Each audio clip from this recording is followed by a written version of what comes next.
Au nom du Père et du Fils et du Saint-Esprit, ainsi soit-il. L'évangile de la messe est tiré de l'évangile de Saint Luc, nous décrit l'arrivée de notre Seigneur le dimanche des Rameaux, quand il rentre à Jérusalem, et surtout ce moment où il est un petit peu avant cette entrée à Jérusalem. Il voit la ville de Jérusalem et il pleure. Voici ce que nous dit Saint Luc. Comme il approchait, voyant la ville, il pleura sur elle en disant « Si tu connaissais, toi aussi, au moins en ce jour qui t'est donné, ce qui te procurerait la paix. Mais maintenant cela est caché à tes yeux.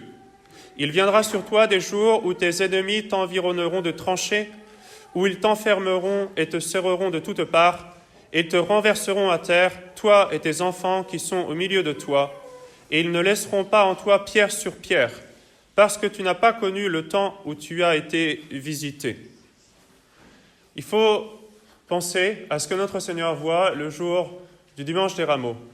Il voit la ville de Jérusalem qui l'attend pour cette entrée triomphale, cette ville magnifique avec cette histoire très riche, le temple de Jérusalem dans toute sa splendeur, dans toute sa beauté, dans toute sa solennité, c'est la maison de Dieu. Et c'est la ville de Dieu.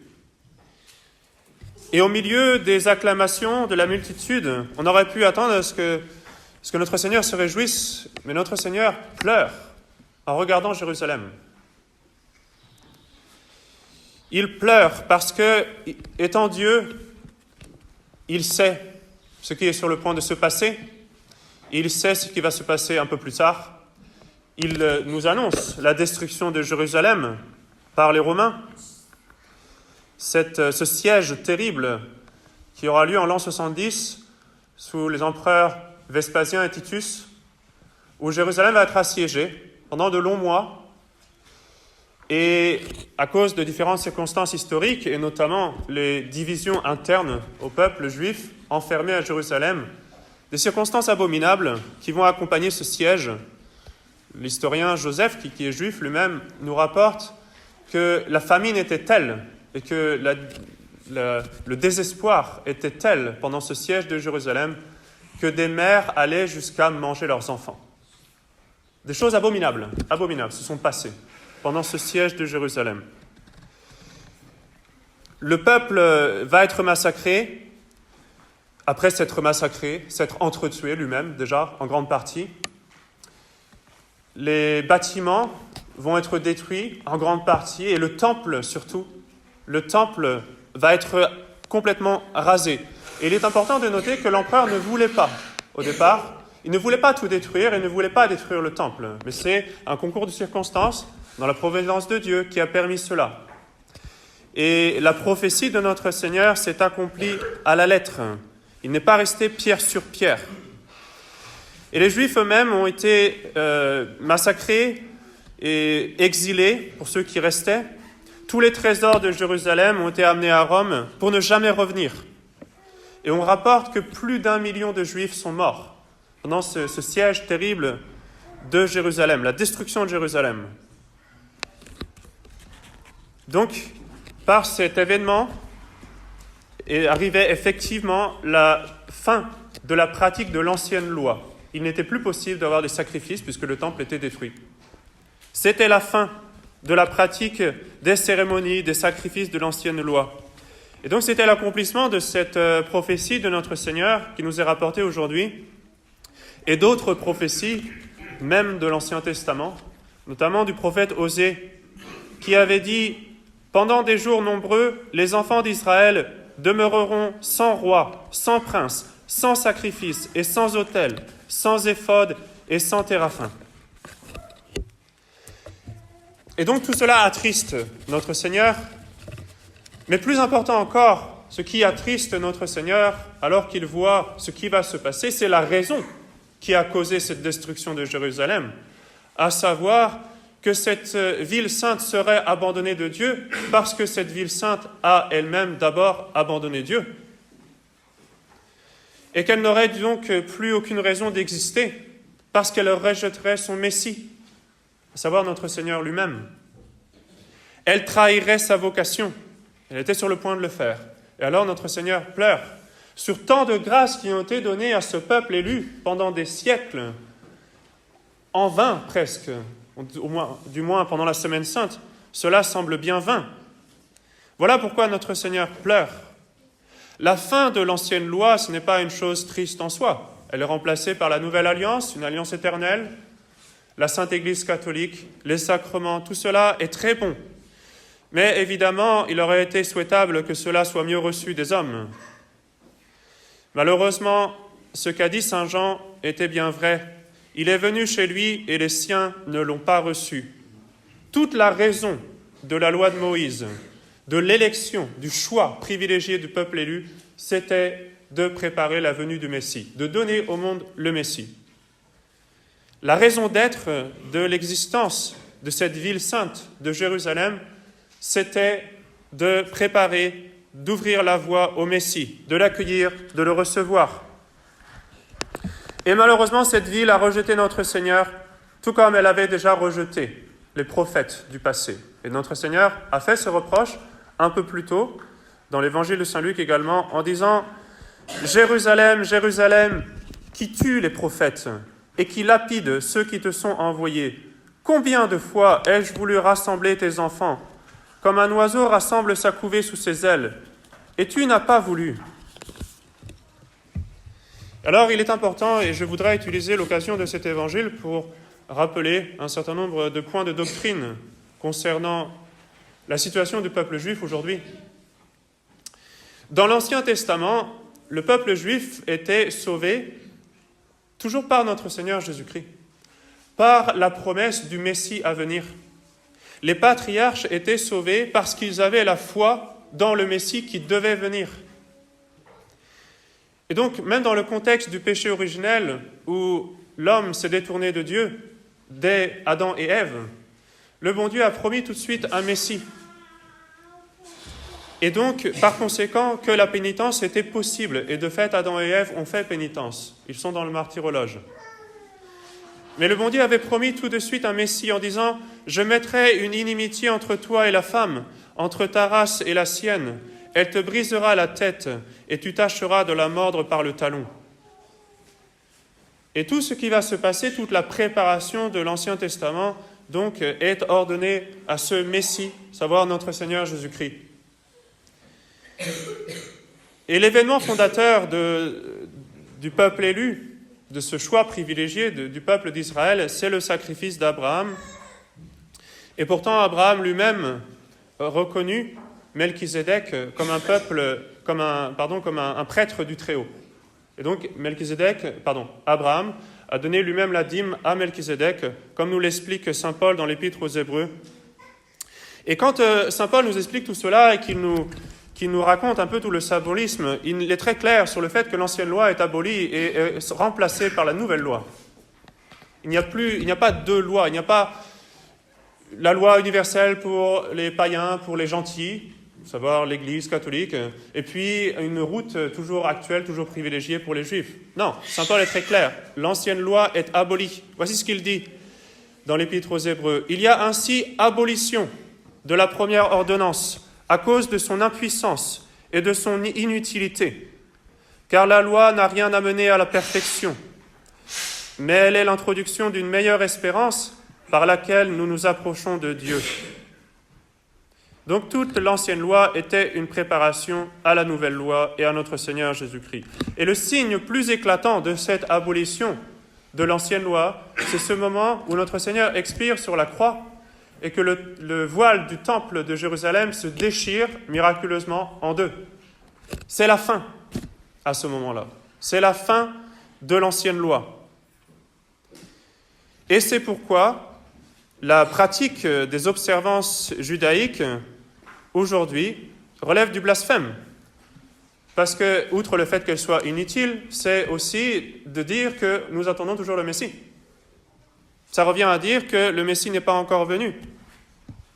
Et voilà pourquoi saint Paul aux Galates écrit « Voici, moi, Paul, je vous dis que si vous vous faites circoncire, le Christ ne vous servira de rien. » Il dit encore « Vous êtes entièrement séparés du Christ, vous qui cherchez la justification dans la loi, vous êtes déchus de la grâce. » Il était très clair. parce qu'il y avait une tendance chez certains à retourner à la loi juive. Et du coup, saint Thomas d'Aquin explique que observer les rites juifs est un péché mortel, parce que c'est une insulte à Dieu, et en particulier à notre Seigneur Jésus-Christ. Regardez encore ce que dit saint Pierre le jour de la Pentecôte, à ce peuple élu, justement. Il l'invite à se convertir. Il ne lui dit pas, vous savez, vous avez votre chemin privilégié, toujours valable, vous êtes le peuple élu, donc continuez la loi de Moïse, vous n'avez pas besoin de vous convertir. C'est tout le contraire. Il leur dit, le Dieu d'Abraham, le Dieu d'Isaac et le Dieu de Jacob, le Dieu de nos pères a glorifié son Fils Jésus, que vous avez livré et renié devant Pilate quand il jugeait qu'il fallait le relâcher. Mais vous avez renié le saint et le juste, et vous avez demandé qu'on vous accordât la grâce d'un meurtrier, et vous avez fait mourir l'auteur de la vie, que Dieu a ressuscité d'entre les morts, ce dont nous sommes témoins. Et donc il leur dit un peu plus loin, faites donc pénitence et convertissez-vous, afin que vos péchés soient effacés. Et il leur dit encore, vous êtes les fils des prophètes et de l'alliance que Dieu a établie avec nos pères, en disant à Abraham, en ta race seront bénies toutes les familles de la terre. C'est pour vous, premièrement, que Dieu a suscité son Fils, et il l'a envoyé pour vous bénir, afin que chacun se convertisse de son iniquité. Donc les Juifs sont les premiers à devoir accepter notre Seigneur, à devoir l'accueillir comme le Messie, mais ils doivent le faire. Ils en sont obligés. Et le lendemain, alors que les pharisiens, le lendemain de la Pentecôte, alors que les prêtres et les scribes demandent à saint Pierre pourquoi il a fait un miracle et en quel nom il a fait ce miracle, eh bien, saint Pierre est très clair en lui disant que c'est par le nom de notre Seigneur Jésus-Christ. Et il leur dit, c'est lui qui est la pierre rejetée par vous, les constructeurs, et qui est devenue la pierre de l'angle. Et il n'y a pas de salut en aucun autre, car aucun autre nom sous le ciel n'a été donné aux hommes par lequel nous devions être sauvés. Et donc toute la tradition catholique a toujours enseigné que les Juifs devaient se convertir et accepter notre Seigneur comme le Messie. Le Concile de Florence est explicite sur ce point. Et tout cela, c'est contraire à ce que nous enseigne Vatican II et tout l'enseignement ultérieur de ces faux papes de Vatican II, qui nous disent qu'au contraire, il y a, et ça c'est Vatican II qui le dit, un salut indiscutable pour les Juifs, en suivant l'ancienne loi, malgré le rejet de notre Seigneur Jésus-Christ. Et il nous explique que cela, c'est un mystère insondable, comme ils disent. En réalité, c'est plus qu'un mystère, c'est une contradiction claire avec l'Évangile. Un autre point qui est très important de comprendre sur le statut du peuple juif actuellement, c'est, et là je vais parler de la religion juive en elle-même, et non nécessairement du peuple en tant que race. Il est, dans la religion juive, il y a de façon inhérente cette volonté de préparer la venue d'un Messie terrestre. Et ça, c'est une chose indéniable. Ça fait partie de leur religion. Et donc, par conséquent, il y a une volonté, une détermination très claire, explicite, de petit à petit orienter tous les gouvernements du monde entier à accepter ce Messie terrestre, juif. Et donc, par conséquent, il y a une opposition évidente qui date depuis la venue de notre Seigneur Jésus-Christ entre l'ordre chrétien et la religion juive. Parce que, nécessairement, ils cherchent à lutter contre notre Seigneur Jésus-Christ, à faire qu'il ne soit pas reconnu comme le Messie, et à faire que l'Église catholique n'ait aucune influence sur le monde. C'est comme ça, ça fait partie de leur religion. On n'est pas antisémite en disant cela, ça fait partie de leur religion. C'est l'essence même du judaïsme après la venue de notre Seigneur. Il y a une nuance que l'on peut faire entre les juifs orthodoxes et les juifs libéraux, réformés. Les juifs orthodoxes attendent toujours un messie personnel.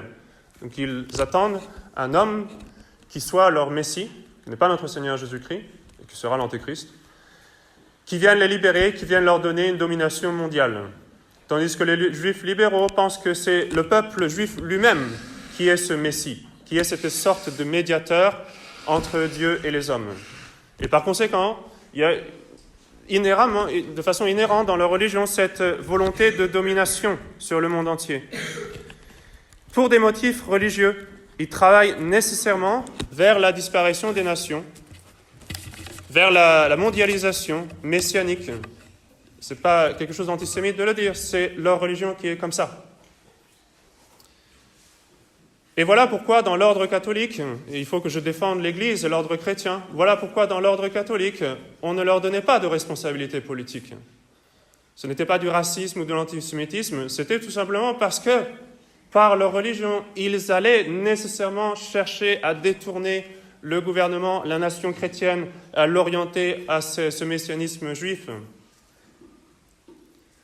Et donc il y a forcément une différence, une opposition radicale avec la vision catholique. L'Église catholique ne cherche pas à détruire les nations. Au contraire, elle les élève et elle exerce sur elles une domination spirituelle, tandis qu'au contraire, le messianisme juif cherche à établir une domination terrestre.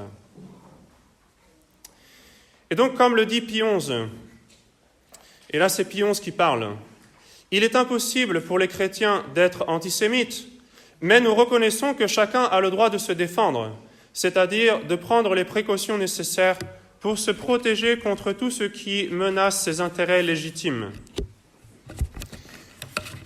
Et maintenant, je vais parler du sionisme en particulier, c'est-à-dire cette volonté pour les Juifs, au moins une grande partie d'entre eux, d'avoir un État à eux, et pas n'importe quel État, à savoir la Terre Sainte, la terre qui avait été donnée par Dieu au peuple élu. Un des meneurs de ce mouvement sioniste, au début du XXe siècle, était un certain Theodor Herzl. Je ne sais pas si je prononce bien son nom. C'était un juif qui nous rapporte lui-même son entrevue qu'il a eue avec Saint Pie X. Parce il espérait obtenir de Saint Pie X son soutien pour ce mouvement sioniste, c'est-à-dire la volonté de récupérer la terre promise. Et c'est lui-même qui rapporte les propos de Saint Pie X en disant, donc Saint Pie X aurait dit cela, « Nous ne pouvons pas soutenir ce mouvement sioniste. Nous ne pourrons pas empêcher les Juifs d'aller à Jérusalem, mais nous ne pouvons en aucun cas soutenir cela. La terre de Jérusalem a été sanctifiée par la vie de Jésus-Christ. En tant que chef de l'Église, je ne peux vous dire autre chose. Les Juifs n'ont pas reconnu notre Seigneur, c'est pourquoi nous ne pouvons pas reconnaître le peuple juif. » Et bien sûr, l'Église catholique a toujours été charitable, autant que possible, envers les Juifs, à travailler à leur conversion. Le pape Pie XII lui-même, pendant la Deuxième Guerre mondiale, en a sauvé beaucoup. Et d'ailleurs, les Juifs l'ont reconnu. Ils sont venus, c'est dans les journaux, ils ont offert un beau concert à Pie XII, après la fin de la Deuxième Guerre mondiale. Le rabbin de Rome s'est converti, touché par la charité de Pie XII. Il a pris le nom de Eugène en son honneur. Mais malgré tout, évidemment, l'Église ne peut pas soutenir le mouvement sioniste, parce que le mouvement sioniste se justifie par des raisons doctrinales, des raisons théologiques, à savoir le fait que Dieu ait donné cette terre au peuple élu. Et ça, c'est vrai. Mais ce peuple élu a perdu le droit à cette terre en renonçant au Messie. Et ça, c'est vrai aussi, et c'est ce que nous dit notre Seigneur dans l'Évangile aujourd'hui.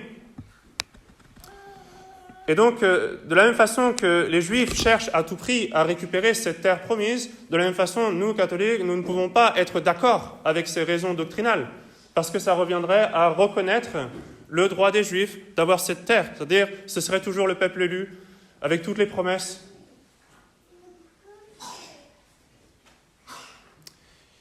C'est un faux rassemblement du peuple élu qui est proposé par ce projet sioniste. Au contraire, il faut opposer à ce projet l'invitation aux Juifs de se convertir et d'accepter enfin le vrai Messie. Voilà ce que notre Seigneur dit. Voyez ce qu'il pense d'une idée d'un rassemblement à Jérusalem. « Jérusalem, Jérusalem, qui tue les prophètes et qui lapide ceux qui te sont envoyés. Combien de fois ai-je voulu rassembler tes enfants, comme un oiseau rassemble sa couvée sous ses ailes, et tu n'as pas voulu. » C'est dans l'Église catholique que le peuple élu doit trouver son unité et sa vocation. Ils devraient être les premiers à reconnaître notre Seigneur, les premiers apôtres partout dans le monde. Et par conséquent, puisqu'ils ont renoncé à cette vocation, puisqu'ils ont trahi cette vocation, notre Seigneur est clair et il nous annonce la destruction de Jérusalem et tous ces siècles de tribulations qui ont suivi, ils ne laisseront pas en toi pierre sur pierre, parce que tu n'as pas connu le temps où tu as été visité. Au nom du Père et du Fils et du Saint-Esprit, ainsi soit-il.